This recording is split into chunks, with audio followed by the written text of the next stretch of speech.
Test, test.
Wasn't like that at all, no.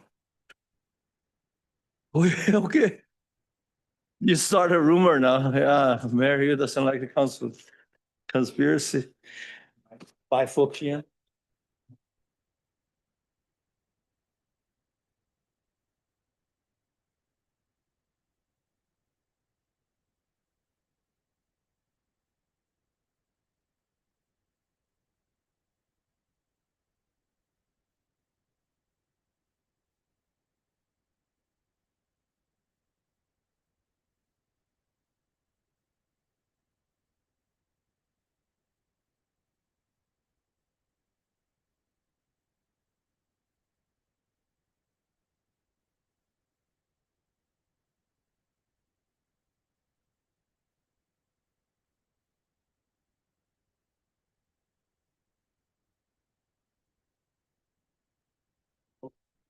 Good evening. Welcome to regular council meeting, May 25th, 2026. We respectfully acknowledge the ancestral land of Klini Tene on whose land this meeting taking place. We have a agenda. Is there any move the agenda, or do you want to have any announcement, anything anybody want to say? Okay, move the agenda. Second. Addition, yeah. That's including the additional letter as well. Second by Councilor Frazelle. All in favor of the agenda in front of us? Opposed? Carried. Minutes, adoption of the regular council meeting minutes, May 11, 2026. Move. Second by Councilor Sampson. Discussion? Seeing none, all in favor? Opposed? Carried. Just for everybody, Councilor Bennett has another some important duties out in Ottawa, I believe. So he won't be with us today.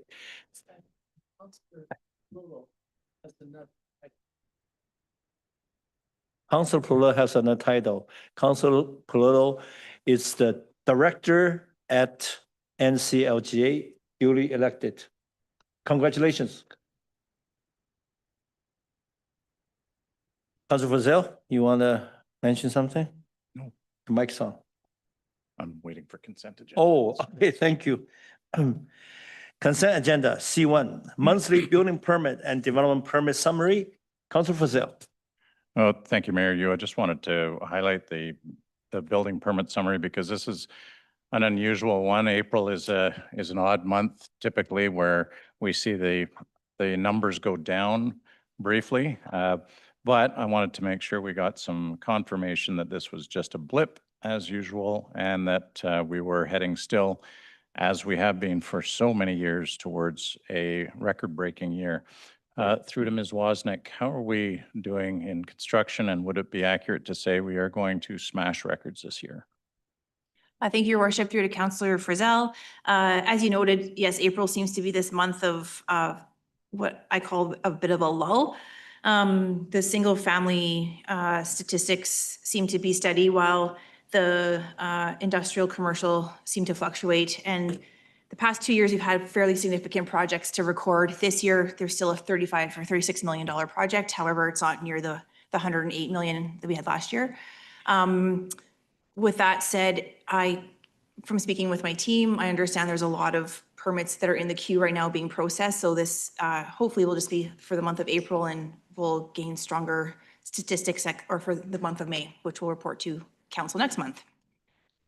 Great, thanks. And anecdotally, it sounds like the builder's experience is matching up with exactly what you're saying with the building permit experience. So looking forward to next month's announcements and where we're at, particularly with the acute care tower, because that, of course, is going to blow everything out of the water the moment that building permit goes in.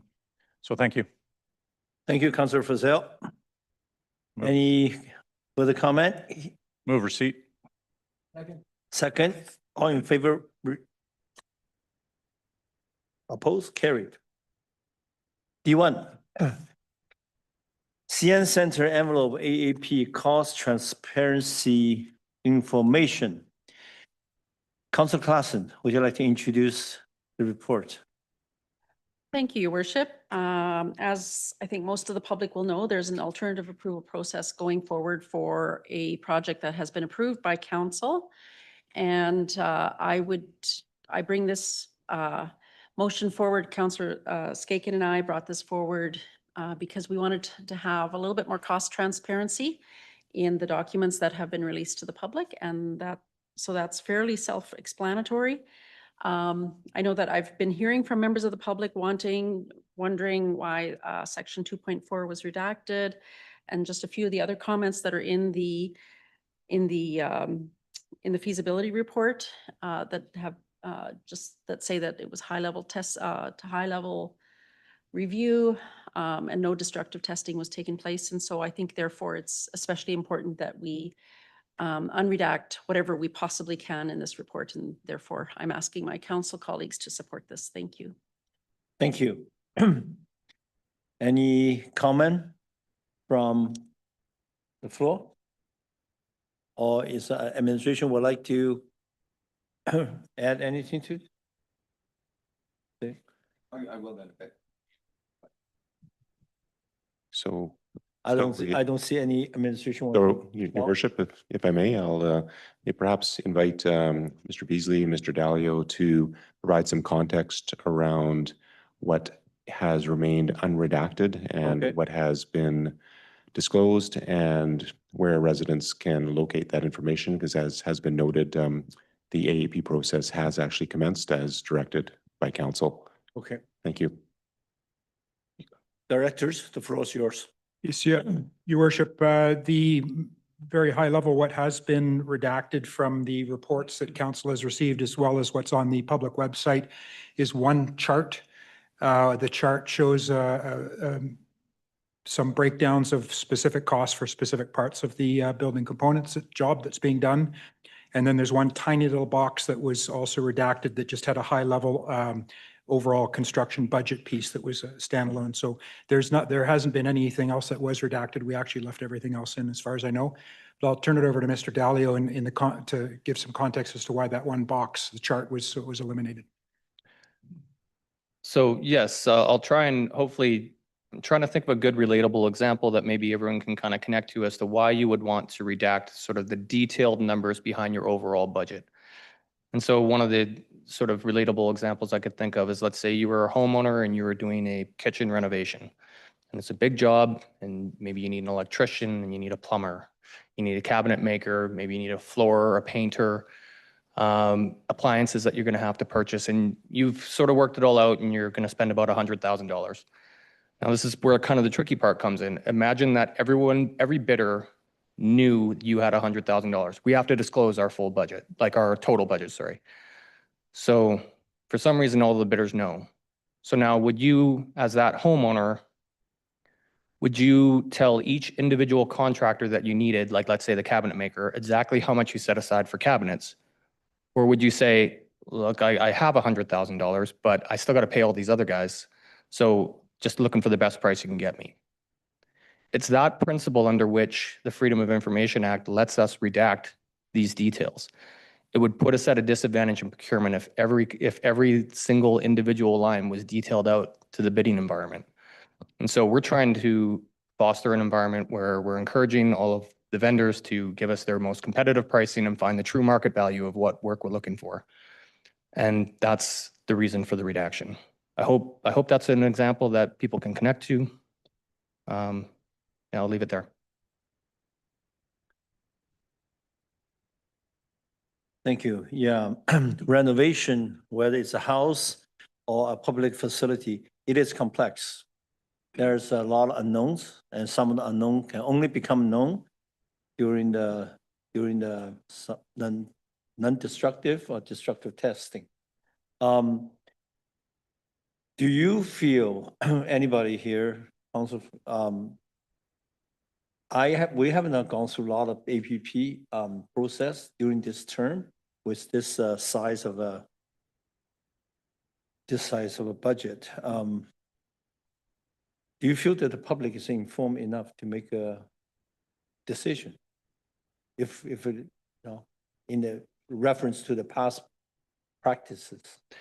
I do. I think I've made this comment before in a council meeting that the concept is we have a CN center. It was approved, in the mid-90s. And this is our job to keep it going till end of life. If we were doing a brand new facility, if this CN Center had reached its full end of life and we were doing a brand new facility to replace it, that would be a great time for a referendum, check in with the public, see if this is a service they want to continue going forward. But we already have the asset, we already have the infrastructure. This is about getting it to end of life. We have experts in our organization that have quantified the work, figured out what it needs to keep the CN Center running at the level of service that is needed to run a complex building like that. And so this is really just a matter of, is this the cost willing to go forward to keep the CN Center running? And so does it help the public to know each individual line item to make that vote? I don't know if every member of the public would agree with that or not, but I believe that there's enough information there. Thank you. Councilor Perillo. Just a couple of follow-up questions. There's nothing in the process that we haven't done differently with this AAP, with previous AAPs, in terms of procurement and just the procedures. We're following standard protocols and procedures and practices. Yeah, I would say the only thing that's different about this one is that it's of a dollar figure that is usually much higher than other AAPs, but this is one of our most expensive assets, so that makes sense. Pools and arenas are very, very expensive facilities to run, and they really aren't money-making facilities. That's why municipalities run them. If you were to charge people what it actually costs to use them, the cost would be much higher. So these are public subsidized facilities in order to have pools and arenas for the community to enjoy. And so this is just a very expensive AAP to keep it going to end of life. And there's, maybe Director Beasley, isn't there 2 or 3 reports that are on the website that are available for people to look at, that extensive testing that I think dates back to 2016? Is that right? Your worship, through to Councillor Perillo, there are 3 reports currently on the public website. They include two from 2023, one from 2024. There is an additional older report that was replaced by the 2023 report that we also have that's not on the public website. That's from 2016. But council has received that also. Okay. Thank you. That's all the questions I have. Thank you, Councilor Perillo. Councilor Skaken. Well, thank you, worship. I don't think issuing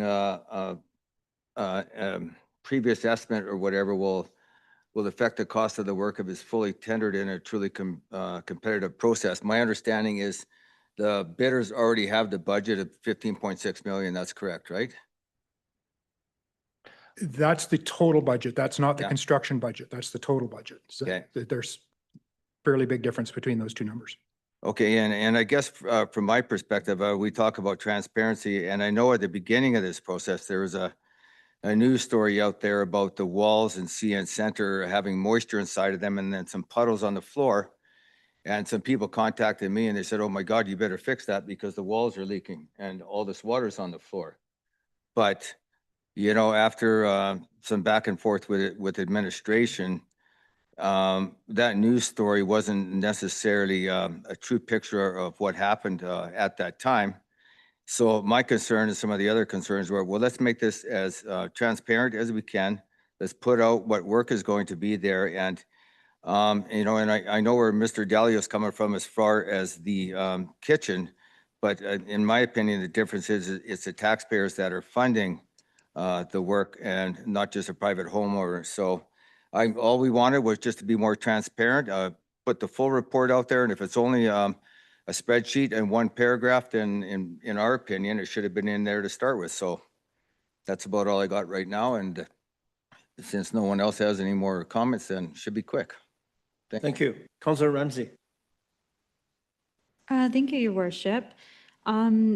Just through maybe to Mr. Beasley, I'm just wondering if you can maybe talk about the materials for the existing envelope, because we have several facilities built in the same period, two of which have had envelope issues and envelope failures. So I just, can you maybe provide some context there on the type of material used? And it's not necessarily just in the city of Prince George, but across the province, this material seems to be faulty, so. Yes, Your Worship, through to Councillor Ramsay. The materials, it's leaky EFIS is what it is. EFIS material, which was used on the Aquatic Center, the CN Center, the Public Library, the Civic Center, and then for public sort of context, think leaky condos in Vancouver, which is the news. In the day, and so I don't want to point fingers at the building committee and so on, but that was the material to use in the day. Since then, there's new techniques that have been learned in the use of that material. There's different construction methods that have been used. And so while the walls are not saturated, the pictures that were shown on the One News article, there's a fair amount of water on the floor. That was after an unusually rainy event. But the issue is when the rain comes in sideways, which it does a lot in Prince George with the wind blowing, it actually gets into the walls and sometimes comes right through the walls, through the leaks underneath the doors and that sort of thing. So that's essentially what we're repairing. Having said that, though, the way staff is trying to approach this building, and we think, which is what the public and what council wants, is quite frankly, we're looking at it as a 100-year building. We'd love it for it to last 100 years so that future councils won't have these major costs. So even if it wasn't this existing leaky EFIS material, there still would be a significant midlife price to pay if we wanted to extend the building for another. Just as an example, the metal material that's being used on the exterior of the CN Center with this renovation is guaranteed to last 50 years, is the lifespan of that. So that's the way we're trying to approach this. So yes, the material is leaky condo material. But having said that, there still would be significant midlife. I'll just give you a quick example. There's other, there's electrical upgrades, emergency lights, exit lights, exterior lights, wiring and so on that would need to be done anyway. And you have to do a certain amount of destruction in the walls to get to all that wiring anyway. And they're 30 years old, so they need to be redone. We're doing it all as one complete package to try and be a bit more efficient. So. Thank you, Mr. Beasley. And the total project cost, I'm just looking at the budget. The capital plan was 15,860,000. Is that correct? Yes, that's correct. And on the webpage, we have actually broken that down, 10.3 million for the exterior envelope replacement, and that includes exterior walls, vapor barrier replacement, metal roof, windows, doors, overhead doors, louvers, roof ladder safety, et cetera, et cetera. There's a whole lot. There's some additional structural repairs. That's sort of the bones of the building. We've estimated about 800,000 for that. There's firewall structural reinforcement at 100,000. Again, this is all on the webpage. The electrical upgrades I was just speaking about are approximately 300,000. Signage and landscaping is $170,000. And you'll see that adds up to 11,670,000. The remaining budget items are things like contingency, cost escalations, because this is a 2+ year project. So we've built all that in because we don't want to come back to council asking for money for this. This also includes what we call soft costs. It could include things like insurance, city staff time that has to do additional work, furniture, fixtures, equipment, legal fees, building permits, third-party testing agencies, access control, temporary relocation of CN Center offices during construction. So there's a lot of other things that go into the remaining budget. Then again, that's where we're hesitant to give super specific numbers because that points exactly at what we've got to spend to the contractors to know what the window budget is and what the door budget is and what the... No, thank you for that, Mr. Beasley. And I guess just having gone through a building envelope project for the Aquatic Center, would you say that you're seeing cost alignment between the two projects? Obviously, this is a little bit later in terms of some inflationary increases, but in your opinion, would you say that there's relative alignment between the two envelopes? Your Worship, through to Councillor Ramsay, yes, there's relative alignment. Inflation is the big, and tariffs and so on are the big variables right now. But yes, there's relative comparisons between the two projects. Thank you for that. And I just, an additional question from me is just on the release of information and whether or not that can perhaps come at the conclusion of the project or at a time that's more appropriate. Some comments from you, if you could. Yes, Your Worship, through to Councillor Ramsey, 100%. Once we're through the procurement process, everything is disclosed, everything and anything is disclosed. The budget is not confidential at that point. No, thank you for that. I think based on that information, I understand where my colleagues are coming from and wanting to share that information transparently so that, you know, taxpayers can consider if they're going to support or reject this project through the AAP. I guess my concern is that we have a duty to spend these financial dollars wisely. And my concern is that if we reveal too much information, we're not going to get a good deal for taxpayers. There's some confidential information here that is wrapped up in that budgetary number that if we reveal this information will, I think, cost the taxpayers more money in the end. So at this point, I'm not going to be supporting this motion. I think that the information will become available should this project proceed and all the tenders close, as Mr. Beasley indicated. So this information will be made available to the public, but the timing of when that information is made available is either going to cost us extra money or we have the ability to protect that tender process and ensure we get the best possible deal for our taxpayers. So thanks to my colleagues for bringing this forward, but I won't be able to support it today. Thank you. Thank you, Mayor Yu. Through to Mr. Anderson. Is there a motion on the floor? No, yet. Hasn't been moved or seconded yet. Thanks. Second. Okay, thanks. motion's on the floor. Okay, win-win where we can get the transparency desired and also prevent anchoring or inflating the bids would be to simply postpone this until after the procurement process. So we still have the motion to debate, but it helps avoid the anchoring and the inflating. So I'll move to postpone until after procurement's concluded. I'll second. Thank you. Councillor Claassen? Just debate on the. Debate on the postponement? Okay, well, the reason we brought this forward even at this late date was because the AAP process is currently in force, and I had asked for this information prior, and so I felt that there should be more information before the end of the AAP process so that people could complete the forms if they wished. And I just also want to make a statement that nobody here, I haven't heard anyone here suggest that we do not want to keep the building in good shape.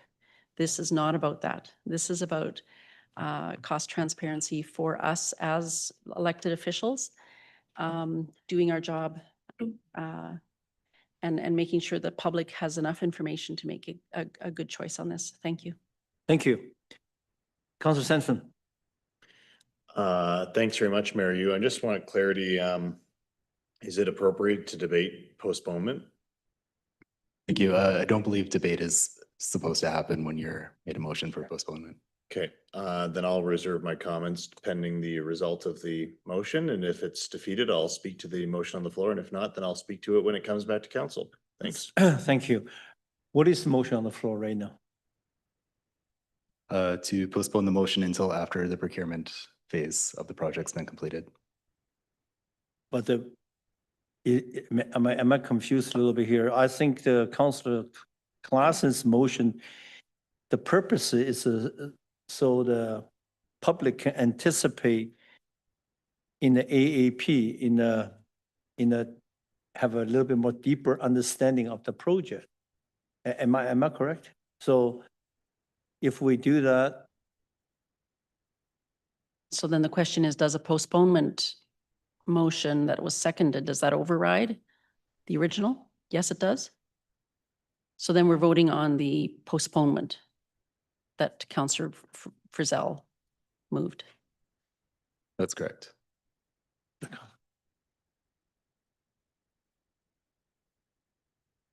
I see, procurement process. You're talking about the process. Thank you for clarification here. Well, this is a tough one. Yeah, no, Maybe I ask, maybe first of all, there's some confusion in my mind here. Councilor Ramsey is made a good point to reference the project right now is underway of the swimming pool. Your worship, point of order. There's no debate once postponement. We have to vote. Oh. And then I didn't even get to speak. Okay. you, No. you, the voting is just on the postponement. And postponement. Yeah. Okay. Are you in favor of postponement? Oppose? Oppose carries. Sorry, your worship, I had it as defeated. 5-4. Can you, everybody that was opposed, could you raise your hands? Opposed to the postponement? Yes. Opposite to the postponement. Yeah, so there's 5 votes. So the vote was 3-5. It was defeated. The main motion's back on the floor. That's right. Okay. Thank you. I'll yield the floor to Councilor Sampson first. Yeah. Yeah, thanks, Mayor. I voted against postponement because I believe the debate should take place now, and I believe the information requested through the motion will be revealed after procurement's concluded anyways. So I don't think postponement's the right way to address it, which is why I didn't vote against it. Staff have provided council information via email. Staff have made it available for us to discuss in closed if council wants information that's not yet made available publicly. Council can bring motions through closed to get the information to provide our insight, our discussion, our debate, or our question to the components that are not yet publicly revealed and closed. That's our right as councillors. And so I feel comfortable with this at this point. I agree. Under Section 17 of the Freedom of Information and Protection Act, information can be withheld publicly in the interest of protecting the taxpayer. That's our responsibility. That's our and it's our right, but it's our responsibility to protect the taxpayer's interest. And I don't believe sharing this publicly at this point, as has been discussed by my colleagues and explained again by staff, which has previously been explained by staff, is in the best interest of the taxpayer. So I'm not going to support this. My expectation is that the details that are being discussed will be released when the procurement process finishes, as they are with every project that we do. It's available. It's publicly accessible. So I think this is playing out like every project the city does. We are already at a disadvantage when it comes to projects. I think it's been said here tonight. If it hasn't, I'll say it again. We have different rules and laws and procurement laws than the private sector does. We have to reveal our total budget in advance, which the private sector doesn't have to. This automatically and already makes municipal governments and other levels of government less efficient than the private sector. So why would we add further to that by revealing our line item budget when we don't have to by law and potentially risk the taxpayer paying more on these projects? We need to use the tools available to us to protect the taxpayer's interests and the integrity of the project and the integrity of the budget and move forward. And then we can provide further transparency to that process to the taxpayer as appropriate. But it's not appropriate right now, so I'll not support. Thank you, Councilor Sampson. Anybody else want to speak to? Okay, I just want to make a few observation comments. I agree with actually Councilor Ramsey's notion that we should reference this budget with some other project that has been going on. Even though personally, as in the public record, I did not want to see the other project the way it is. But having said that, the one comment that Councilor Ramsey just mentioned and the response from Mr. Beasley is, because, I think we're a little bit compare apple to apple or apple to orange here. You mentioned swim pool, the EVE system, which I know which is correct, but I don't believe our CN Center was EVE system. It's a majority is a masonry block. And on top of that, it is public knowledge that majority, if not all the windows at CN Center was changed during 2022. So if that's the system at that time, I just wondering why during that time some of the wall renovation didn't take in place. We just simply switch out the window. Now we're going to switch out the window again. Those window was changed in 2022. So these are public knowledge. So I would like to hear some clarification on that.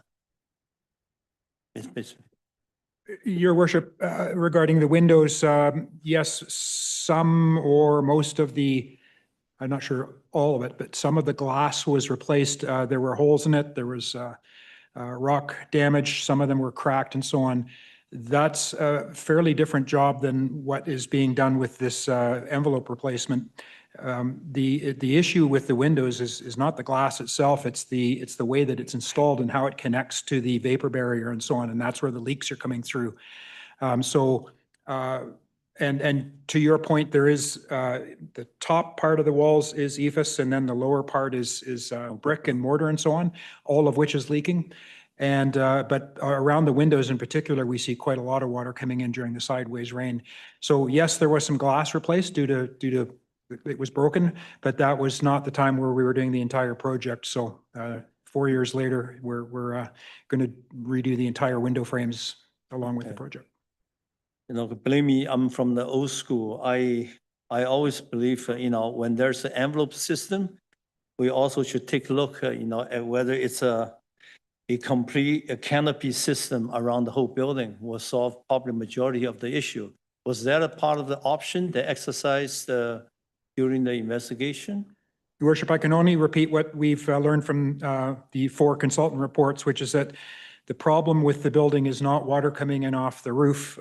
It's water coming in sideways on the walls. So the putting on the water drains very well from the roof. There isn't an issue with it coming through the walls. Putting on a canopy, one of our project managers rather sarcastically said we could do that, but it would need to be 30 feet long to stop the rain when it comes in through with the wind and so on to stop and again, they're sort of a sarcastic answer, but I'm not in a position to debate what our expert consultants have said. I'm just repeating what we learned from the 4 different reports, which the issue is not canopies on the roof. The issue is the EIFS and other systems that are failing. Thank you. And during your answer to Councilor Ramsey's question, I think the part of the eradicated information you already, now it's become public. You already told the public, right? Because you mentioned the cost item, a couple of them anyway, right? Sorry, Your Worship, you're referring to the numbers I was talking about? Yeah. Well, those are rolled up numbers into very high levels that we're comfortable giving, and they're on the public webpage. Those are on the public Yes. webpage. Okay. I didn't get that. Okay. I'm going to call the question. All in favor of the motion to provide City Council and the public with a fully eradicated version of the report? All in favor of the motion? Oppose? Oppose carried. Thank you. D2.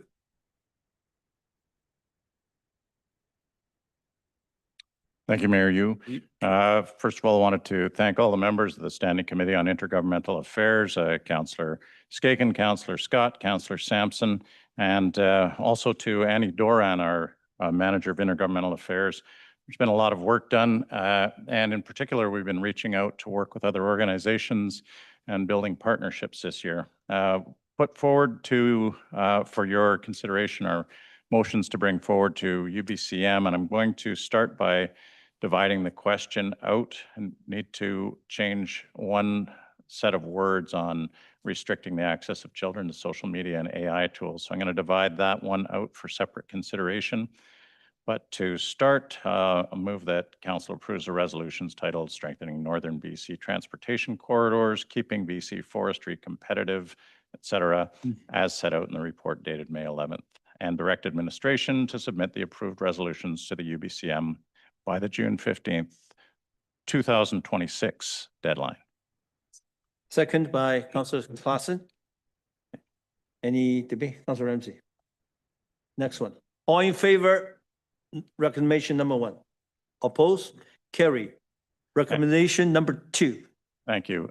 Second, on restricting the access of children to social media and AI tools, going to, at the recommendation of many, change the wording on AI tools, and instead of focusing on general AI tools, make that specific to, and I'm just going to change the wording from generative AI tools in the title and text and replace that with AI chatbots. So I would move the resolution as presented, but with the change in title and text from generative AI tools to AI chatbots. Rationale for that is that AI tools generally are being used at all ages as work tools, and the focus of this is on preventing access to the AI, to the more harmful areas. Excuse me. Thank you. Second by Councillor Sampson. Councillor Ramsey. Thank you, Your Worship. I was going to make the same amendment. Director Kirk from the Regional District had been in touch earlier today, and I believe BC Chambers of Commerce had been in touch as well with Councillor Frizzell. So thanks for making that amendment, Councillor Frizzell. Thank you for the insight on that. Much appreciated. Thank you. Councillor Claassen. Thank you, Your Worship. I'm going to hesitantly support this one. My concern is I'm completely in favor of the goals of this, but I'm just really concerned about the process and how will you verify age? Does this mean that you can't use will it result in a system where you can't use the internet without revealing your ID, registering and all of that? So those are my concerns. I'm sure I'm not the only one. And I think Councillor Frizzell, in our chat before, you mentioned, yes, that is a concern. So I will hesitantly support because I think there are risks that we need to look at. Yeah, that's all I'll say. Thank you. Councillor Polillo. Not much more to add. I'll be offering my support to that resolution. I think it's no secret that the provincial government and the federal government are already leaning towards this. So, but having this affirmation certainly at UBCM to hear that message, hopefully maybe might move things quicker. But certainly, and really, this is something that we've seen right across the world. I think Australia was the first adapters, and I think we can learn from their experience as well too. And I guess in response, Councillor Claassen, to your concerns, I think we can learn something from what the challenges that they're experiencing right now in some other countries as well. So I think that's one of the perhaps advantages for waiting and letting other people test this legislation before we move forward. Thank you, Councillor Polillo. Do we need an additional motion for the council to submit this to UBCM, or just approve it be fine? Thank you, Your Worship. I believe that this includes approval and directing administration to submit them, correct? Okay, I'm going to go with the recommendation 2 first, okay? All in favor, recommendation number 2. Your Worship, I believe what's being moved is the restricting access of children to social media and AI tools. Okay. Mm-hmm. You split it. Yeah, okay. Second, okay. We are voting on the split motion, recommendation number 1. All in favor? Oppose? Carry. And then move 2. Move 2. Second, Councillor Polillo. Except the Debate? typo in 2 is the deadline is 2206. So That's a long time from now. At least that's what's mine is reading. So just a bit of a typo. We'll, Thanks. we'll make sure that it gets 200 years. sooner. Yeah, I mean, I don't even know if our children's grandchildren will be here, but anyways. Yeah. Thank you for, Anyways. Thank you. I digress. I yeah, digress. all people, you still be counselor. Okay. All in favor? Oppose? Ask. Carry. Do we need another motion to move this forward to UBCM or? No, I believe I got all the motions I needed. Because that was recommendation number 2, so I think we're okay. Since we have the UBCM present here, so she can just carry right through there. Thank you. Thank you all very much. And thanks also to Prince George Chamber of Commerce and BC Chamber of Commerce and Geraldine Kirk in particular for working in partnership. When the voice of business works with local government, I think we see some great results. Thanks. Thank you. And just want to say a great thank you to the chairman of the Intergovernmental. Great work. D3, Food Charter and Food Policy Council update. Do we have a second? Second by Council Scott. Any particular comment? Council Ramsey. Thank you, Your Worship. I just want to say thanks to all the groups that worked on the food charter. When former Councillor Krause and I worked on the Poverty Reduction Committee ages ago, this was one of the recommendations that had come out of that committee. And so it's good to see those recommendations coming to life. Really, I think this is going to be such a good thing for our community. And I guess my just one question maybe through to staff was just on what the committee makeup was going to look like. There was some reference to a committee somewhere in the report. I didn't highlight it, so I can't recall it, unfortunately, but I'm not sure just through to staff if there's any additional information on the committee structure that could be provided. Your worship, through to Councillor Ramsey, I don't have that level of detail. I do know that they just, I think we attended a meeting as early as this week, and they were talking about the next steps, including the development of a food policy council. So they're putting that together. What I can tell you is that it's based on a broad spectrum and range of people that are involved in this topic, but I don't actually have more details right now. Okay, and that will come to council at a future date. I just am curious if there's going to be an opportunity for the public or council or other groups to be involved that might have interest. So just, I'm not sure what that framework looks like, but if there's more information that can come back on when that is determined, I think that would be helpful because I'm sure each of us will get asked about it, so. Yes, Your Worship, through to Councillor Ramsey. Certainly our intention was anytime we need council to give us approvals for direction or resources or anything like that, of course, we'll come to council, but happy to follow council's direction and just bring information reports back in the relatively near future. Okay, perfect. Thank you, Mr. Beasley. Councilor Scott.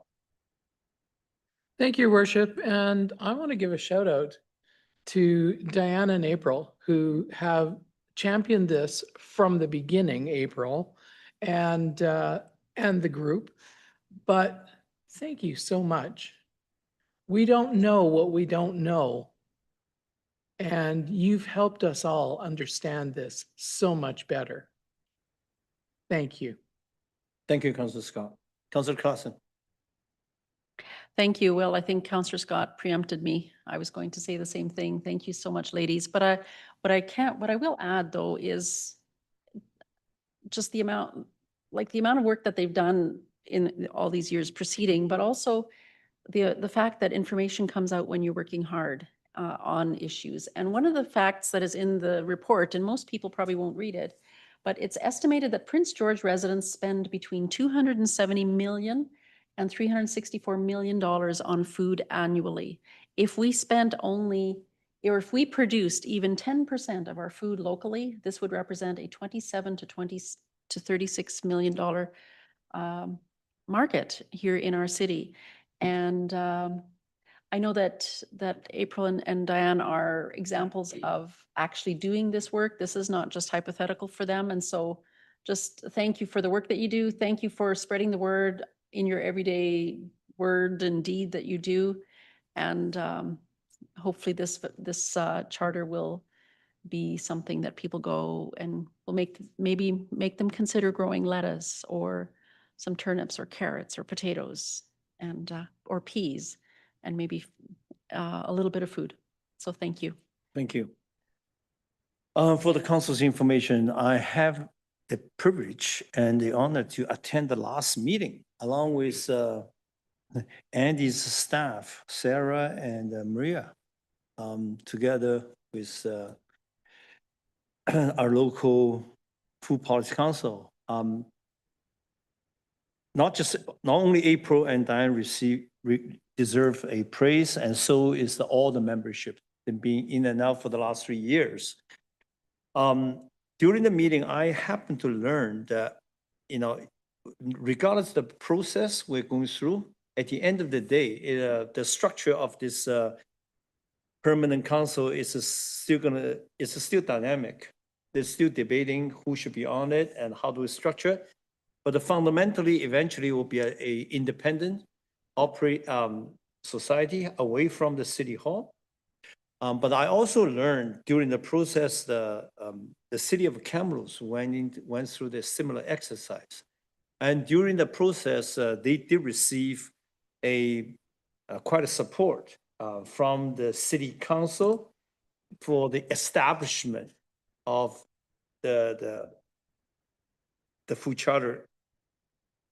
I just wondering if it will be I need a motion. I would like to have a motion that we can direct our staff perhaps to contact the Kamloops city to learn what role they played in the establishment of a Kamloops Independent Food Council policy. So if with that recommendation. Oh yeah, we have this one first. Okay. I would also like to have another motion after that to direct the staff to see if we can get some information to how do we learn from the Kamloops experience to help establish this very important independent food security charter. I'm going to call the motion on the floor first.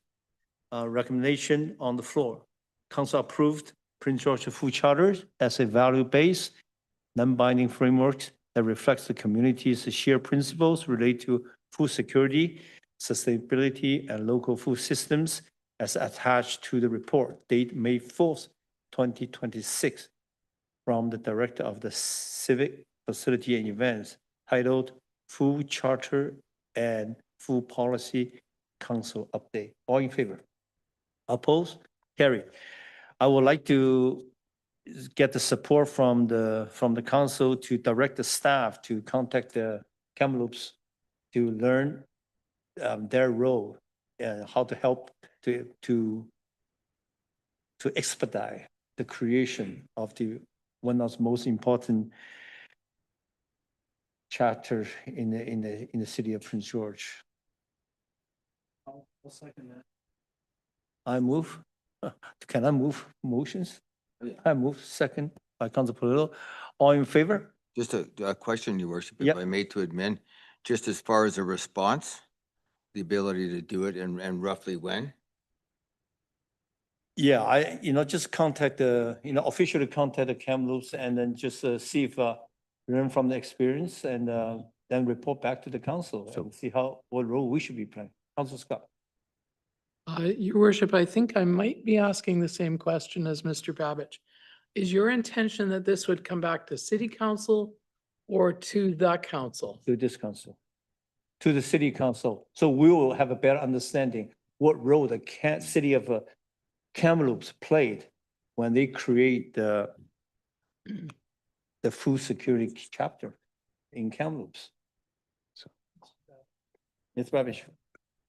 Yes, thank you very much, Your Worship. That was the same question, actually, I was going to ask you. And if I may, if it makes sense, perhaps if council passes this motion, staff can reach out to Kamloops and communicate their learnings through to everyone at the table, the EAT group, Yeah. as Mr. Beasley's team is already intending to meet meet with them. And then when we report back on the structure of the Food Policy Council, then that may be a time to report back with also the role that Kamloops played and Yeah.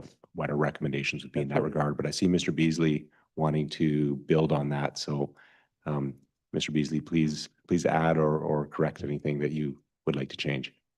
No, that sounds good. Through to your worship. I will let you know this is a quick turnaround time because our staff already has been communicating with Kamloops. So Great. That's, so we got a formal response. Thank you. All in favor? Opposed? Carry. Councilor Ramsey, you want to provide some comment to that? Thanks, your worship. I was just gonna say that some of that research was already done in advance when we did the poverty reduction strategy. And there were, I think, 3 different approaches at the time that are articulated in that strategy. So it would behoove you to read it if you haven't already. So. Thank you. D4, art and culture planning. Mr. Beasley. thank you, your worship. This report actually focuses on 2 related Arts and Culture Council resolutions. One is very recently during the January 26 budget discussions regarding an enhancement for a new Arts, Culture, and Heritage Coordinator position. At that time, Council directed admin to report back on opportunities to coordinate with the Regional District of Fraser Fort George and see if there was any sort of collaboration or ways that their arts and culture people could support our arts and culture priorities. We did meet with their Manager of Communications and Culture and discuss potential areas of alignment and opportunities. The current scope of that position doesn't really align with our planning and strategic functions envisioned by what we think we need to do with arts, culture, and heritage. However, we did note that there was an interest in, for example, hosting a mutual capacity building event for not-for-profits that we could collaborate with them and work on doing with them. So no formal collaboration has been confirmed at this time for that position. Discussions will be ongoing and we will continue to find ways to work together. Now, related to that, if I can just go right on to the next part, the second direction we received was to invite the Community Arts Council to work with the city to establish an Arts Hall of Fame. Over this last couple of years, we've had several discussions with the Community Arts Council, as well as representatives from a wide range of arts and culture organizations. A couple of years ago, Community Arts Council did express interest, but they've had a change of leadership and their strategic priorities changed, and so the topic was not advanced at the time. So city administration had actually prioritized this topic in 2025 as being one of the first potential action items of the proposed arts, culture, and heritage position if approved during the budget deliberations. So with that position not approved, recently had another meeting with the Community Arts Council Executive Director to revive this topic, and some interesting comments happened as a result of that I wanted to present to Council. The traditional Hall of Fame model, if we're using traditional Hall of Fames, is I don't want to use the word overwhelming, but it's a big deal for somebody to do off the corner of a desk. It would involve setting up a not-profit society, the board of directors, a charter, registration process, membership, obviously nomination and adjudication process to identify and choose winners, significant fundraising and awards ceremony, often including a banquet, and then ongoing operational administrative support. One of the things the Community Arts Council also pointed out is that that traditional model may be somewhat restrictive in terms of how artists may wish to be recognized. So Council might want to consider somewhat of a different approach from the traditional model. For example, we could include a new category with the new citizen recognition program, very specific to the arts. It could be shaped however Council wants to shape it. And that could include the traditional kind of plaques and pictures that you would normally associate with the Hall of Fame. But we could also designate additional spaces to display, for example, recipients' artwork, if that's what it was that they were being recognized for, and or inclusion to events to showcase performance type art, or inclusion into a not yet envisioned art space as part of the Civic Core project planning that we're doing. My point is that depending on the type of art and the type of person that would be recognized, we could do a flexible and collaborative approach of other options that could be facilitated with members of the arts community kind of in real time to decide how to best recognize that person. Community Arts Council is also interested in this topic for the future, but right now this is not one of the priorities. So if Council wanted to explore this type of concept further, administration would meet with stakeholders, fairly short period of time, develop firm plans and budget implications and present back to council well in advance of the next citizen recognition program cycle. So on those two topics, I'm happy to answer questions or to receive further direction from council. Thank you. Thank you, Mr. Beasley. Councillor Klassen. Thank you, Your Mayor, and thank you, Your Worship. Thank you, Mr. Beasley, for that report, and particularly the part about the Arts Hall of Fame. So I'll address that one first because that one's top of mind. I like the alternatives that you've recommended, and I would support. I mean, if my council colleagues feel the same, like I would support the idea of incorporating it into like a special arts category into the citizen recognition program. And make one specific to the arts. I'm not opposed to that because my intention was to highlight and to bring attention to, and I, just like you said, something like doing a formal Arts Hall of Fame is a great deal of work, and we'd be leaning heavily on the Community Arts Council. So in the interim, I think this is actually a workable idea. And so I thank staff for that. And I like the idea of having, something appropriate for whatever the type of art that is recognized, a display of some sort. That sounds artsy to me, which sounds great. And I just wanted to, am I making a motion? I need to make a motion. No. I don't have to. I maybe should, hey? Okay. I will move. Oh gosh, where is it? Which one is it? Come on, Mayor, Mr. Beasley, can you help me out? Okay. I would say something to the lines of council that direct administration to meet with stakeholders and develop plans and budget implications to present to council well in advance of the next citizen recognition program cycle. So moved. Okay. Second by thank you. Councillor Scott. Okay, we have two motion on the floor. Councillor Perillo, you want to speak to the ones on the floor right now? Or? Yeah, there's just one motion, correct? Two.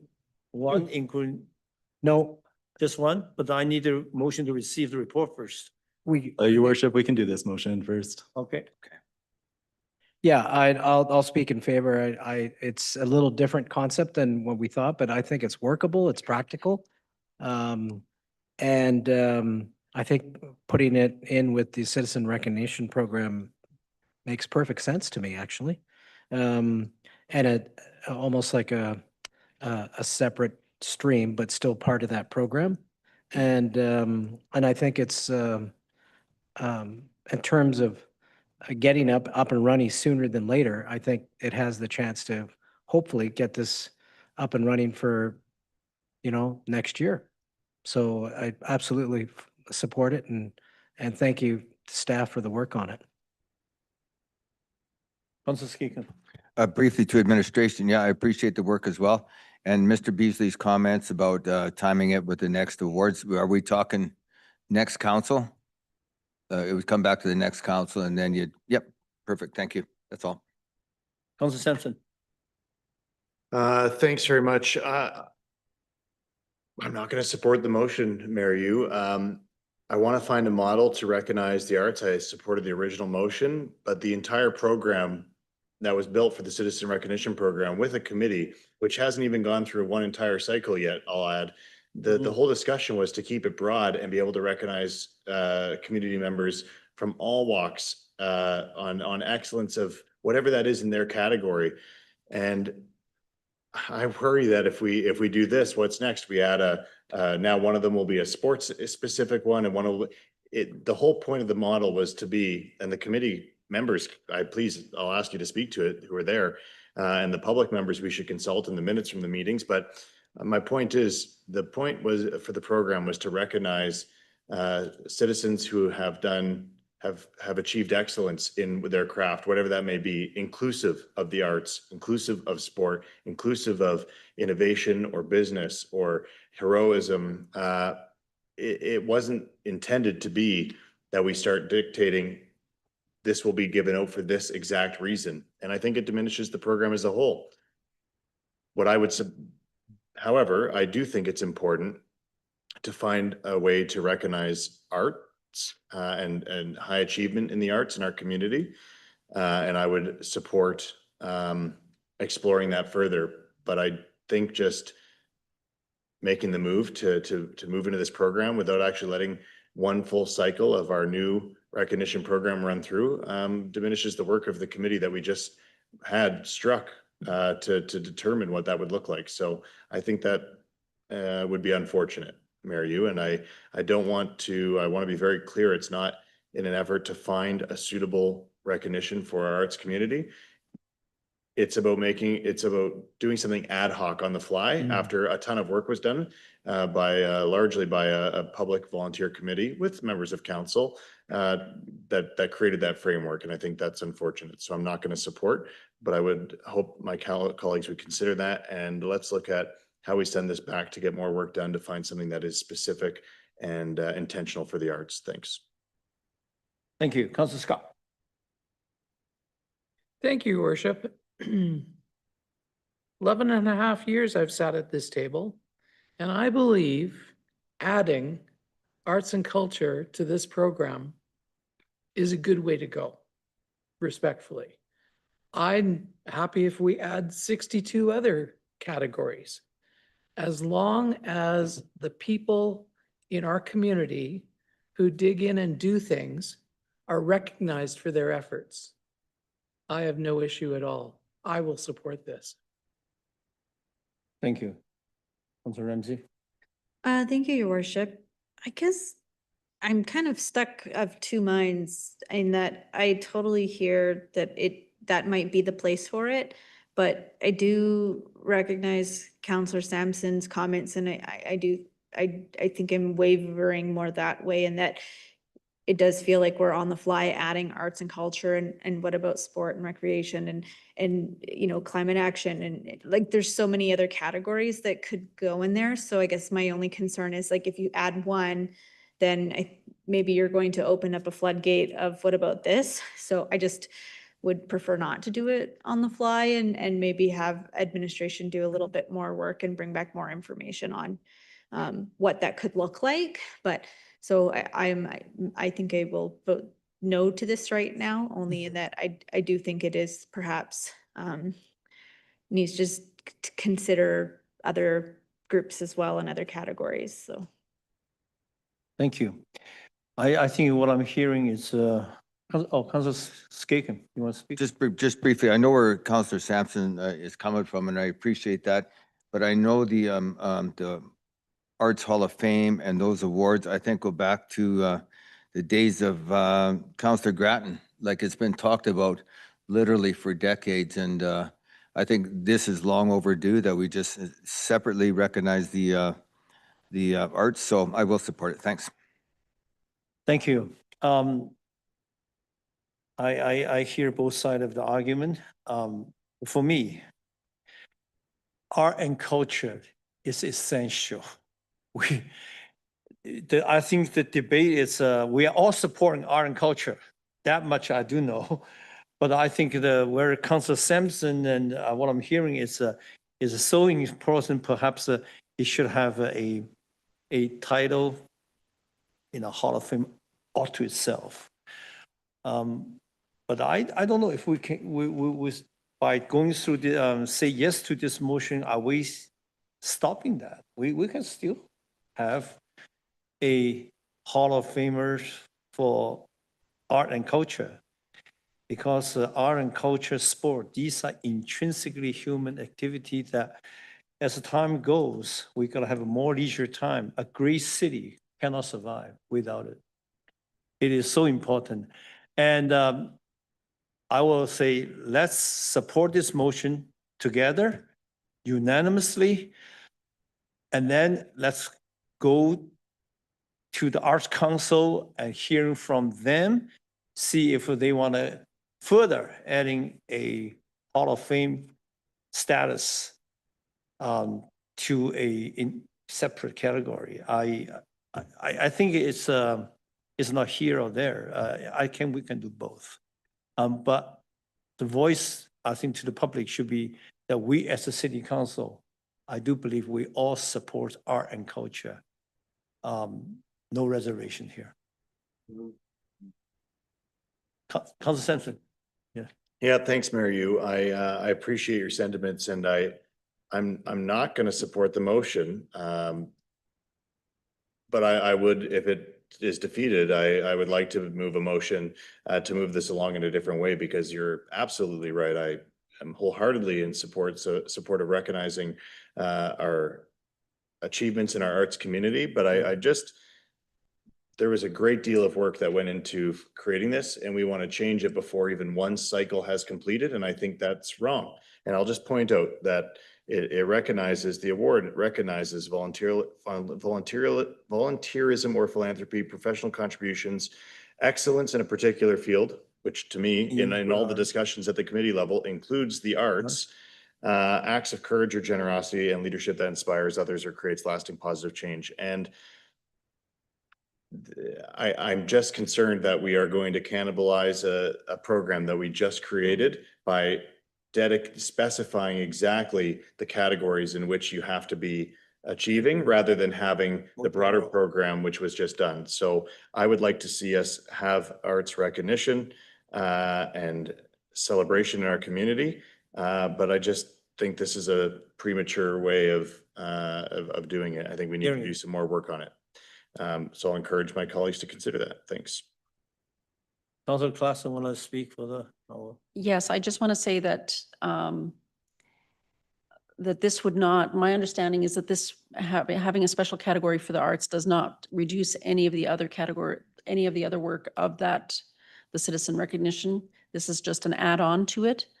And so I think time is of the essence. We've been putting this off. It's been 3 years, I think, since we started on this process. So let's say yes and get started. And as you yourself said, Mayor Yu, nothing precludes us from continuing to work towards an actual Arts Hall of Fame. Thank you. Can I ask a point of clarification then? My understanding was that one of the awards would be dedicated specifically to the arts. Can I get clarity on what the motion was from Councillor Claassen? That would be a staff. Mr. Beasley, what would your staff say? Mr. Beasley, how you understand what's on the floor here? Your worship, ultimately, I want to respect the will of council and get direction from council. Having said that, if council were to approve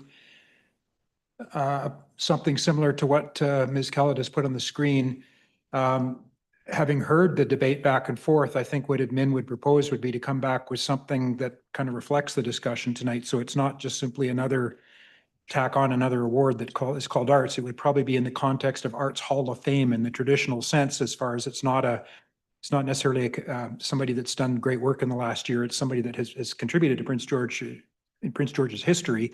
I think we could take the debate tonight and incorporate it in and sort of carve out something that is not the same as the other awards at all, and could still leave the existing award program in place. Having said that, again, I really purpose of bringing the report was to get some direction on what you would like to see. It is too bad that I cannot invite Margaret come to say a few words. But you can be sure, I'm after this meeting and next day or two, I'm going to walk into the art council to ask how they want to see this proceed, because this is so important. Yes. I appreciate the clarity, Mayor Yu. I had understood it based on the original comments that it would be automatic, and this is going to include the consultation. Appreciate Yes, seeing the motion. I'll support. It Thank gives the you. Council a chance to review. Thank you. Support. I Thanks. just like to go out this one with a united voice. This is not something we should be really, debate on. All in favor? Oppose? Carry unanimously. Thank you. D6. Oh. That's why I want to receive the report. Move a second to receive the report. Moved by Councilor Sampson, second by Councilor Perillo. Receive the report as presented. All in favor? Oppose? Carry. D5. Move D5. Second by Councilor Perillo. Mr. McIntosh, would you like to introduce the report? Sure. Thanks, Your Worship. This report is before council to seek approval to install 3 commemorative crosswalks at the following locations: Ospika Boulevard at CN Center Access, George Street at 6th Avenue, near Veterans Plaza, Dag Road at Glenview Drive. The style of crosswalk is reflected in the attachment and would include the Legion-approved maple leaf, soldier silhouette, and lest we forget stencils. The costs reflected in the report for creating the commemorative crosswalks will be accommodated within the 2026 operating budget. I'm available for any questions you may have. Thank you. Council Skaken. Just to administration, can we move all three at once? That's correct, yes. Okay, I'll move all three and then just quickly speak to it, your worship. It's already moved. Okay, well then, I don't have to do that. Okay, well, that cuts the meeting a little bit shorter. I just want to say, I think this is, long overdue, and the Fitzpatrick parents were in the audience tonight, and I don't know if they're still here. I don't think so. It's an honor to have them here. Couple of things, questions to administration. Is it going to be the same material as the Pride sidewalk downtown, like abrasive sand, road chemicals and that? Is it going to withstand a lot of that? Your worship, through to Councillor Skaken, the regulatory white markings will be standard paint, but the colored portions will be coal plastic. The two locations that see lower volume traffic should survive relatively well. Waspika, given the volume of traffic, might be more of a challenge in future years. Great, and just timelines, if I may, your worship? Your worship, we're looking at doing it this year. Good, and I hope when we do it, and I'm sure administration would have some sort of plans to invite, the military folks and a number of other folks for each one of the sidewalks, Legion members and that, so great idea, fully support it. Yeah, Silver Star Mothers, thank you. Thank you, Councilor Yeah, fully support it.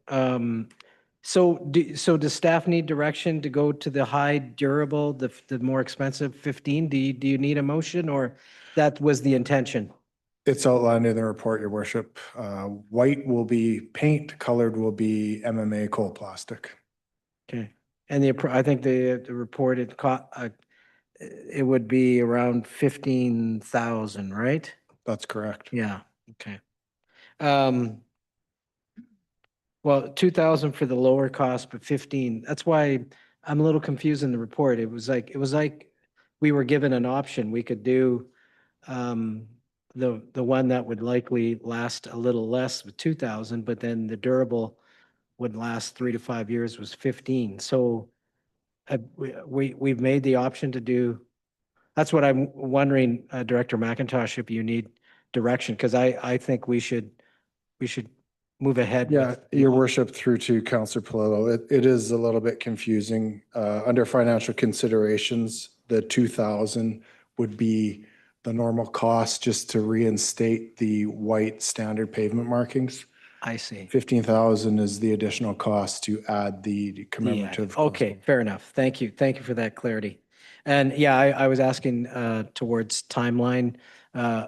Obviously, it'd be great to have it done by the end of the summer, but certainly before Remembrance Day ceremonies, I think would be, could be snow or could not. The last Remembrance Day was quite warm, if I recall. Yeah, so thank you, Your Worship, and yeah, as I mentioned, my full support. Thank you. Councillor Claassen. Thank you, Your Worship. Those renderings are absolutely glorious. I mean, such beautiful, beautiful crosswalks they would be. I just have a few questions for our staff. Do we currently charge, so I'm just wondering the source of this request, because I want to make sure that we're actually addressing the need, the desires and of our either the Legion or the Veterans Associations in our town.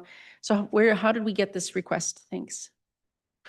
Your worship, through to Councillor Claassen, the Legion number 43, Prince George, reached out to staff to inquire about the possibility of commemorating Remembrance itself.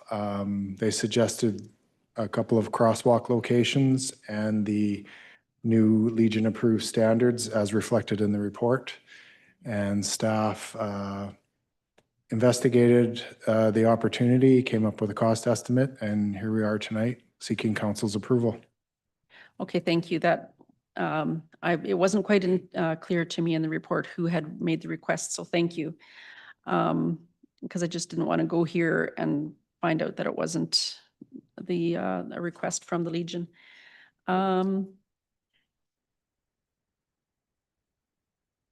Okay, I think that, yeah, that answers my question. Thank you. Okay, Councilor Frizell. Thank you, Mayor Yu, and thank you, Mr. McIntosh. Through to Mr. Depineau, I understand we are one of the 3 communities in Canada that is adhering to a community covenant for veterans and families. Is this an item that will be recognized in our Veterans and Families Community Covenant? Your worship, through to Councillor Frizell, I would believe so. Your covenant speaks to different activities, acts of commemoration, and on the tangible project list to investigate that I think came out in 2024. This was something on that list, and so it's been brought forward subsequently by the community and is advancing tonight. Excellent news. Thank you. Thank you. Councilor Sampson. Thanks, Mayor Yu. Just wondering if in our discussions, we asked the Legion if, I guess my only concern is right across Ospika, and I think Mr. McIntosh spoke to it briefly, the frequency of vehicles driving across there is much, much higher, which is great for visibility, not great for maintaining that, I'm sure. I live right near there. I know the paint gets worn quickly.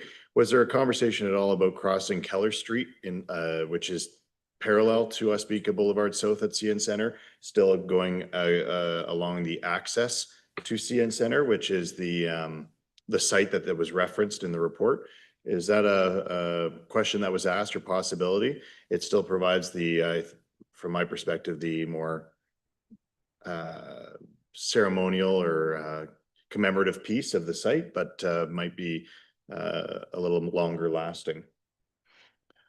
Your worship, through to Councillor Sampson, no, there was no further dialogue regarding alternative locations.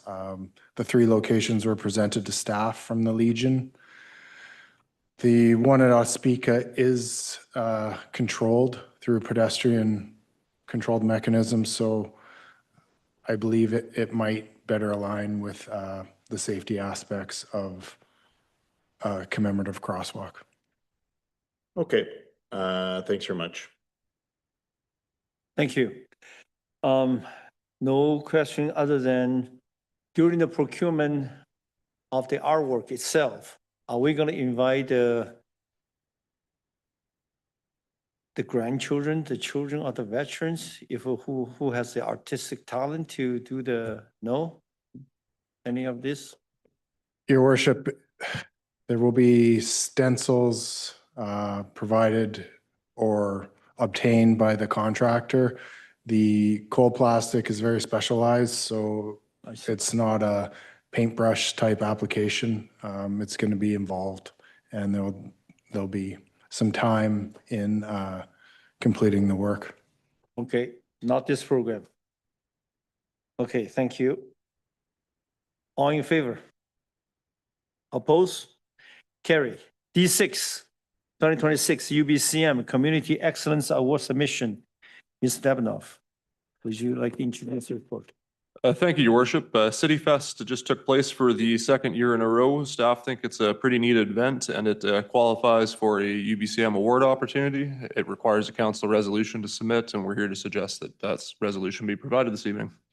Happy to answer any questions. Thank you. Move recommendation, second by Councilor Perillo. Councilor Perillo, the floor is yours. Yeah, I just want to salute staff. We came up with the concept last year, and then I think enhanced the concept this year. And I know most of us were there. I was, 10 days ago?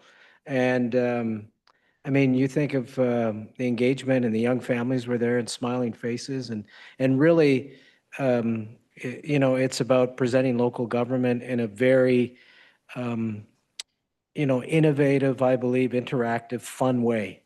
And, and we had, the tables inside for people to go in and talk to staff.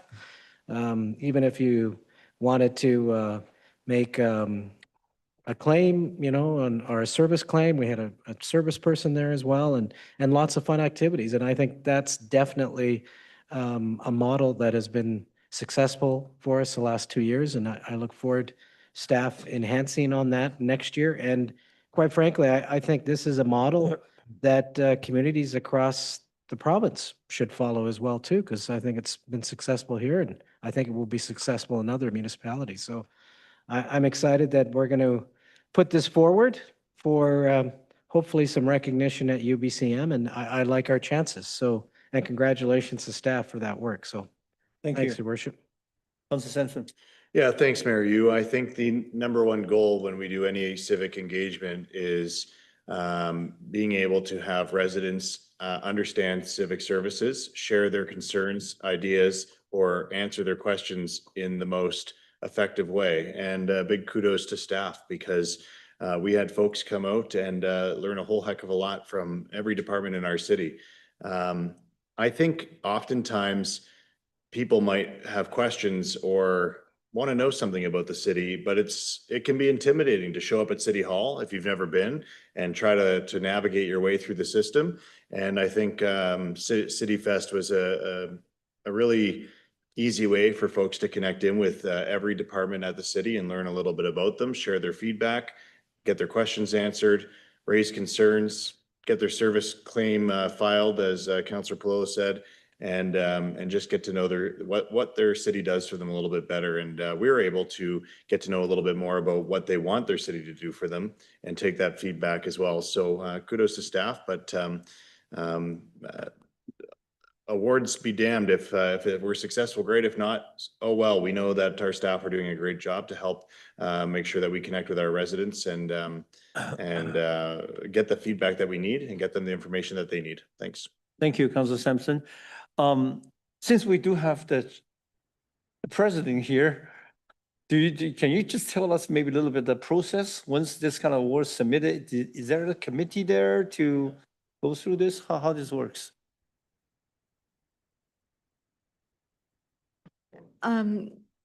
Your Worship, there's a blind committee. It's It's a blind adjudication process, so I don't have access to that Okay. process, unfortunately. Even when it comes to the President's Committee at UBCM, there's no community names, no project names. It's all very removed from the process to make sure that it can be adjudicated fairly. So, yeah, Based on the strength of the submission itself. I don't see the submissions, so. Okay, it's thank the- you. Just good to know. Councillor Frizzell. Thank you, Mayor Yu. And I want to add my voice to the chorus of support for the success of City Fest this year and last year. This is really good news. And I think even by bringing this forward to the rest of the province, we stand the chance of making other cities better because municipalities are great borrowers from other municipalities. And when they see the enthusiasm and the success of City Fest, maybe they'll just pick it up themselves. Thanks. Well said, Councillor Frizzell. With that, all in favor, recommendation? Opposed? Carried. D7, zoning bylaw amendment application number REZ 100744. Ms. Wasnick, would you like to introduce the report? Thank you, Your Worship. Your Worship, the applicant would like to rezone 1970 and 1978 Tamarack Street from RS4 urban residential to C7 transitional commercial to facilitate service business support and non-accessory parking uses. The proposed rezoning would support the operation of the adjacent business located south of the subject property at 1688 20th Avenue.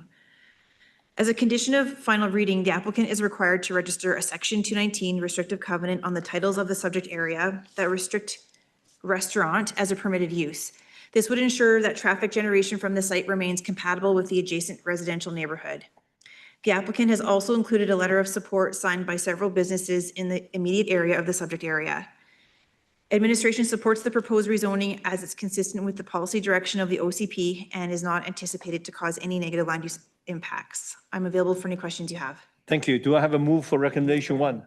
Recommendation one moved by Councillor Palolo, second by Councillor Klassen. Debate, all in favor of recommendation 1. Oppose, carry. Recommendation number 2. Move to Councilor Scott, second by Councilor Sampson. All in favor? Oppose, carry.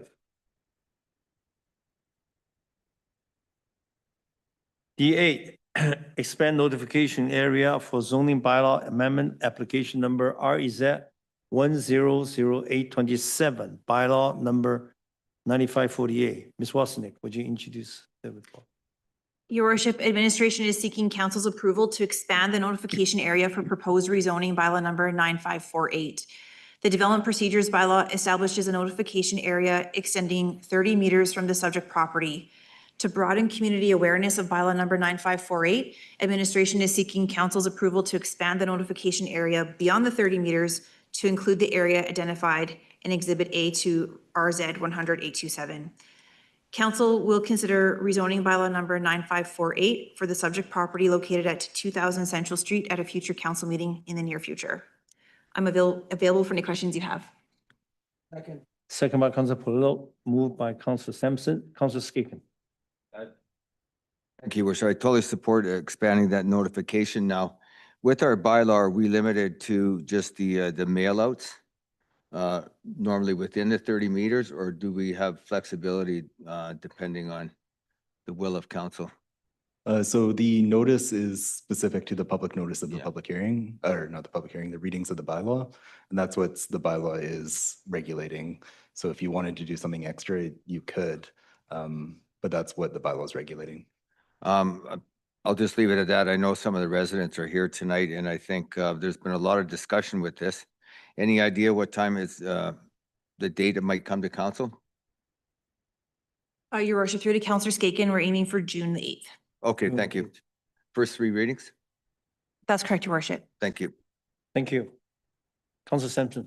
Yeah, thanks, Mayor. You was going to say something similar. I think there is some general baseline excitement around a project like this. However, we got to make sure that we're getting all the feedback possible from residents. And I appreciate staff bringing the recommendation to expand it. This is going to have impact on that community. So it's fair that we have a chance to hear from all of those residents and they have a chance to hear what's coming about. So appreciate that we're going to have that process go through, and looking forward to seeing the feedback as it comes with the application at the next meeting. Thank you. Thank you. Councilor Polillo. Not much more to add, but in support, obviously expanding to those areas. This is a significant project, and I believe we need significant engagement. So I think this actually, the engagement fits hopefully the size of the project. And I was also going to ask about when it's come to council, June 8th. Is that, would the public hearing, when would the public hearing be then, Director Wozniak? Thank you, Your Worship. I'll take that one. So there is no public hearing for this one. Right. It is just a rezoning that's in line with the OCP. And it's residential in nature, therefore a public hearing is prohibited. So then the engagement that we would get back would, correspondence would be part of the June 8th agenda. Is that correct? Thank you, Your Worship. That's correct. So residents can write in their comments to council, and that'll form part of the agenda for June 8th. Okay, thank you. Thank you. Councilor Frizzell. Thank you. And back to Mr. Anderson, if I may, through you, Mayor, you. Just curious then, after 3rd reading, then is there the same prohibition that the council wouldn't be able to speak to take any more consideration in? There's no public hearing, so that's the prohibition there isn't in play.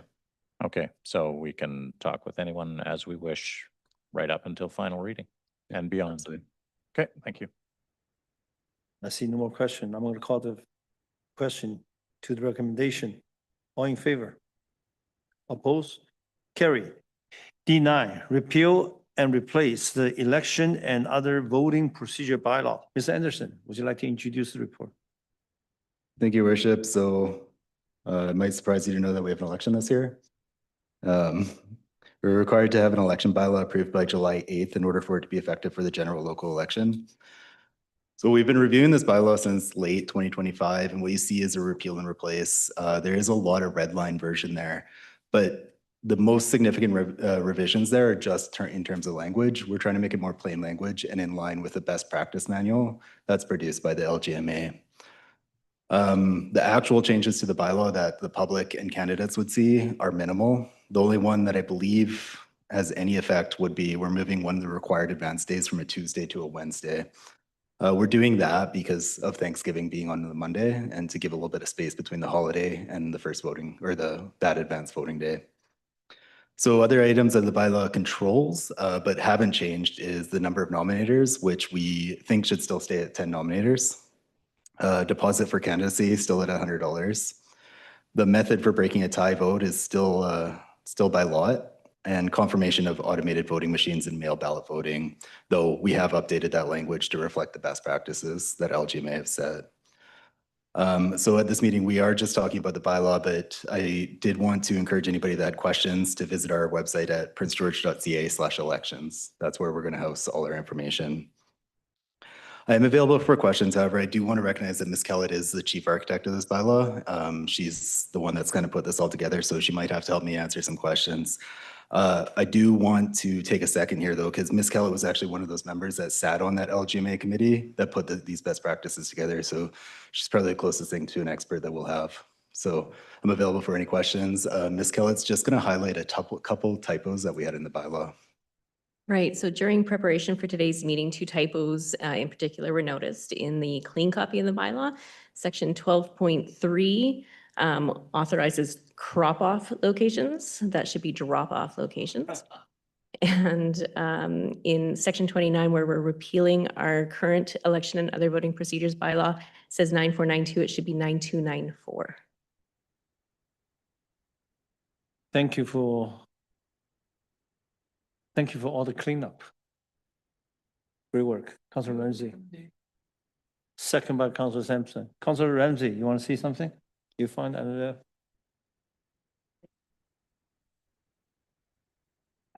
You got it fixed. Thank you. Okay, Councilor Skekum. I just wanted to thank staff for all the work. I mean, it just didn't happen today. It's been ongoing for a while and they're going to be busy right up to the election. So much appreciated. Thank you. Yeah, I thought we gotta change the bylaws, so the election this bylaw gonna go to 2020-06.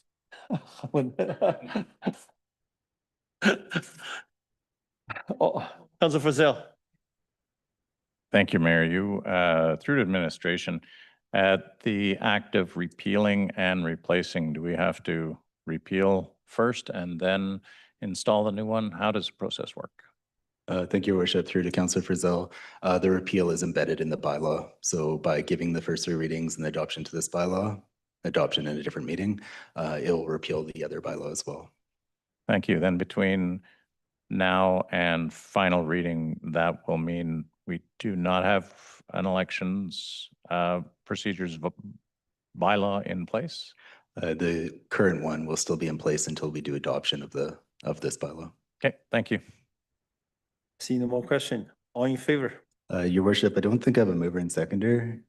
Moved. And can we do that as amended? Moved. Sorry about that. Second by Councilor. All in favor? Oppose? Carry unanimously. Mayor, E10. Mayor, you, to be consistent with my previous exit, there could be a perceived pecuniary or non-pecuniary conflict of interest because CNC is my employer, so I'm going to be stepping out for D10. Thank you.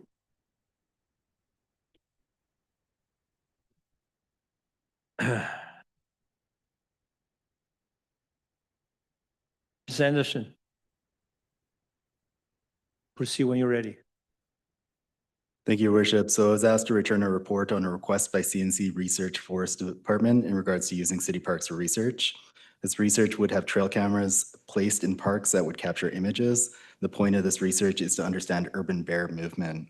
So I have met with the researchers and discussed privacy mitigation controls, which they have highlighted in their attachments to this report. So I, as a privacy officer, cannot approve this because it isn't about the programs of the city. This isn't a city service, therefore I don't think that it's my role to approve it. However, there is some potential public benefit to this research that council may wish to take on the risks that are outlined in that report. Those risks being a reputational risk, having cameras in a park might be a concern to some people, as well as there's always a risk when you collect personal information that a privacy breach may occur. Now, I do believe those mitigations that they put in place are substantial. I do think that they'll do a great job. However, there is some risk there, and I believe that it's not my place to say if the City of Prince George should take some risk on a program that's not the City of Prince George. So I've outlined those risks for council to be aware of and the mitigations, and I'm just looking for either direction to conditionally allow this, in which I'll follow up with CNC Research Forest Department, or if council wishes to deny it. Councillor Ramsey. Thank you, Your Worship. I have weighed the pros and cons, and I do think option one is reasonable, so I would like to move it, please, that we proceed for with conditionally approving. I'll second. Second by Councillor Palillo. Councillor Skeekan. Just to administration, would the same privacy laws apply, say, people walking downtown on a public street, but you're still captured by a business camera, things like that? So it. I understand what you're saying. Thank you, Your Worship. No, there are different privacy laws in place. So have the legislation FIPA, Freedom of Information Protection and Privacy, same with CNC, and commercial businesses have something called PIPA, which is the Personal Information Protection Act. So they work under a different piece of legislation. I will support one, and I'm not sure why they wanted to go in city parks. That's probably where, other than Cottonwood Island Park, that's where the least wildlife is, but that's their call. So I'll leave it at that. Thanks. Thank you. I see no further debates. All in favor? Option one. Oppose? Carried.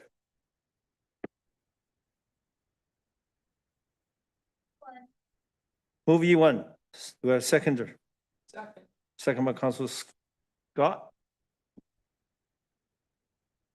We're on E1. Thank you. Would you like to speak to E1? No. There's a move and seconder. All in favor?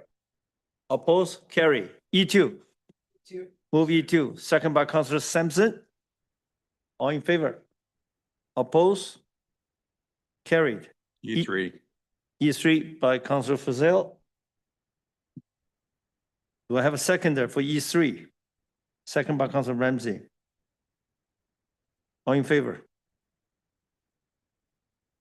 Oppose? Carried. E4. Second by Councilor Palillo.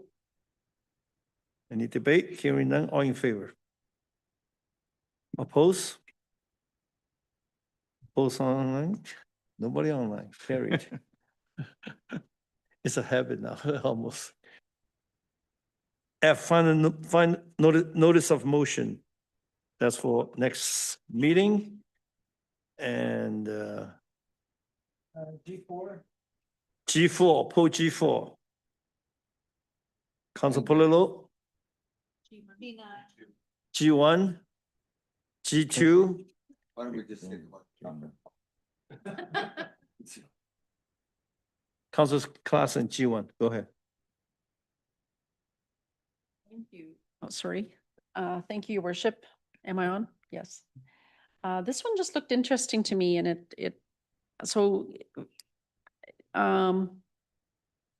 is this something that we need to refer to staff to get them to take a look at, or does it just go to staff? Like, what is the way that we just want our staff to consider that this might be something that we need to look into? So, Your Worship, if I may, through to Councillor Clausen, this appears to be correspondence written by a resident intended to share a letter that was sent to the Minister of Housing. So this is in regard to provincial legislation, and the writer wanted municipalities to be aware of their advocacy to the province. And so the intention, I believe, is to request advocacy to support the letter to the province of BC. So that could be something that could be action through the Intergovernmental Committee, through future work if council wished. But that's within the discretion of council. So you may just want to receive this information or take it under advisement, Your Worship. Just move, okay. Okay, thank you for the explanation. You can move it though. I can move receipt? Believe so. Okay, We're gonna do it together. Or we can do them all together. Yeah, it's fine. Council Sampson, G2. Yeah, thanks very much, Mayor. You, just broadly speaking in support of the letter from the city of Abbotsford, and I'm going to move that council direct administration to prepare a letter on behalf of mayor and council to the Minister of Finance supporting the concerns raised by the city of Abbotsford regarding the expansion of PSD to professional services and advocating for either an exemption for local governments or a rebate/offset mechanism. So moved.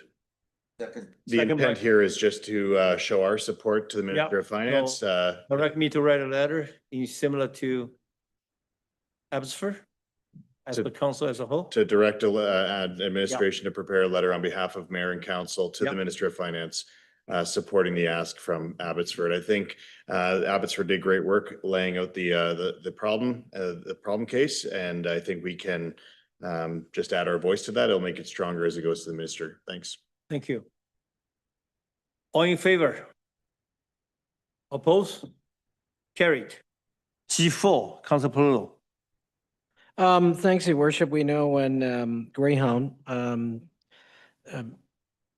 ceased service in British Columbia and Canada, there was a gap there, and eBus has filled the gap since. And they're asking for a letter of support from Mayor and Council recognizing eBus as an essential transportation provider addressing the public need for reliable and efficient intercity connections right across northern British Columbia. And as the hub of northern BC, would like to write a letter of support for the work they do and the service that they provide. Moved by Council Palumbo. Do I have a seconder? Second by Council Skaken. All in favor? Oppose? Carried. And then there's a G8 and G9. G6 first. Just go ahead. Yeah, we Go ahead. Yeah, thanks very much. I think all of us want to speak probably to this. Appreciate the letter and report back from downtown Prince George highlighting their success with the program and also the need for further expansion. And I'm leading towards, maybe I'll pause before putting a motion to see where others are at. I had one in mind of just having administration review this and bringing back a report to council. But I had a recent conversation with a downtown business owner who manages roughly 30% of the properties in the downtown, and they're having some success with their private security program as well. And so perhaps gathering some information from them and seeing how they're doing it individually, and seeing what kind of information we can glean from that and working towards that bigger goal would be beneficial. So hoping that a motion gets put on the floor, happy to wait till others have their comments about having staff review the ask, take a look at the funding options, operational considerations from the city, and then bringing that report back to the council. But I would also like to see us have that conversation with the downtown business group to see the private security programs that are currently running, how they're doing, and how we can take those learnings and move them forward for the broader downtown. Thanks. Thank you. Seconded by Council Skaken. Floor is yours, Council Skaken. Just briefly, I think we got this right around the time of the most recent fire on 4th Avenue, combined with the invitation to Superintendent Rappel and Bylaw Services. I think at the next meeting, I think it's critical, and I'm just, they've had success with the initial pilot, and I'm just hoping whatever we do and whatever motion goes on the floor, it's not going to be a referral motion that's going to end up as a budget enhancement or something next year. I think, this is an urgent matter. Those cameras are a deterrent, and the RCMP have said it will help them with court cases. So I'll wait for a motion, whatever it might be, but I think, there is urgency on this, Your Worship. So however you. we do that, and I believe the motion's on the floor to direct this to staff okay, to report back And- for the action and the funding for expanding the program. Perhaps if I made a Mr. Depino, and it might be a bigger task, is there an idea when it might come back to council? Just ballpark? Thank you, your worship, through to Councillor Skaife, and I believe there's probably 3 or 4 departments that would have to collaborate Okay. on this one, and so I'd look to others perhaps on the timeline. Okay, so we could be talking midsummer, who knows? So I'll leave it with you. Thank you. Thank you. Councillor Ramsey. Thank you, your worship. Can I please just have the motion read back? The motion, I believe, is to direct the staff to come back with a report to, Perhaps through to Ms. regarding the Kellett. expansion of the funding as well as the existing program. Basically, to, Ms. Kellett, if she was able to capture it, sorry. correct? The council director mentioned to return the report to the council regarding the request for expansion. Yeah. Okay, thank you. I just wonder, I had briefly spoken with Mr. Depino prior to the meeting regarding the business CCTV registry, and I'm just wondering if there's potential to include more information just for downtown businesses on how to register, maybe just amplifying that on our social media channels. I just think more information around this. I know Kelowna is doing it and they have a quite advanced downtown security camera program. So just wondering if there's any additional information on that that can be provided when this report comes back, perhaps through to Mr. Depino. Thank you, your worship, through to Councillor Ramsey. So it is an existing program here at the city, and staff would be happy to include some information around that in that public reporting. Okay, thank you. Thank you. I had a verbal report from the chairman of the DBIA. And the camera does have a good effect. And they be monitoring the area, the cameras installed. Based on, they are satisfactory, they are satisfied with the initial result. So expansion of the program maybe is necessary. Councilor Polillo.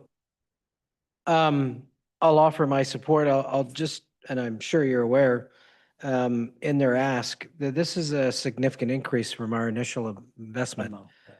We invested 40, they're asking for 150 over an 18-month expansion. So it's pretty serious amount. So I'm sure we're all aware of that, but yeah, if we were to prove it now outside of budget discussions, I'm not sure how we would fund it, quite frankly. We're but- not proving it. We're asking. No, I realize that, but the information, and I'm sure that's what the staff report will deal with is ways how to fund the full expansion, if we as a council decide to do a full expansion. Thank you. But yeah, I've had discussions too that the program, I mean, that was our hope when we started the program, that it would have the effect, and it seems to have the effect that we all intended. So that's, I think, a good news story. And I'd love to see an expansion as well. So Thank you. we'll see what the information brings forth. Thank you. Councilor Carlson. Thank you, your worship. So the second part is included in that's part of the motion before the floor right now. I know that there was discussion about the ability of business owners to collaborate and work together to pool their resources, similarly to what we did with some other things. So I'm thinking that this might yield some good results. Because a lot of business owners are already paying out of pocket for security, and if there's an ability to pool, that might be a great opportunity. Thanks. Thank you. I'm going to call a motion and I want to make some comment on the motion as well as the G8 and G9. All in favor? Oppose? Carry. As we're dealing with the downtown situation, as everybody see within this agenda, it is a letter from myself to the superintendent, Darren Rappel, and also his response. There has been we receive quite a lot of inquiry regarding the state of the public safety downtown. And I also made a request to advance the second annual reporting from RCMP to us to June the 8th, immediately after this meeting, next meeting. So just want the public to know, we as a city council, we take the public safety foremost seriously. So I really encourage all the citizens to tune in to the next council meeting to hear direct from the RCMP regarding the status of our public safety situation in Prince George in general. So with that, I would like to ask anybody who want to have further comment regarding these two letters. Councilor Ramsey.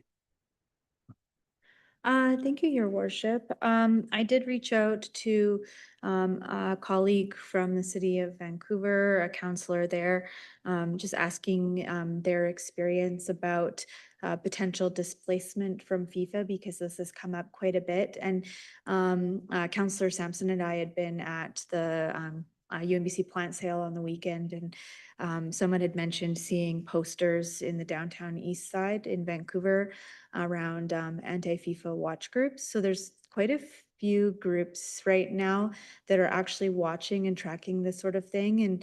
And my contact has confirmed that there's no movement. They're not seeing anything like that.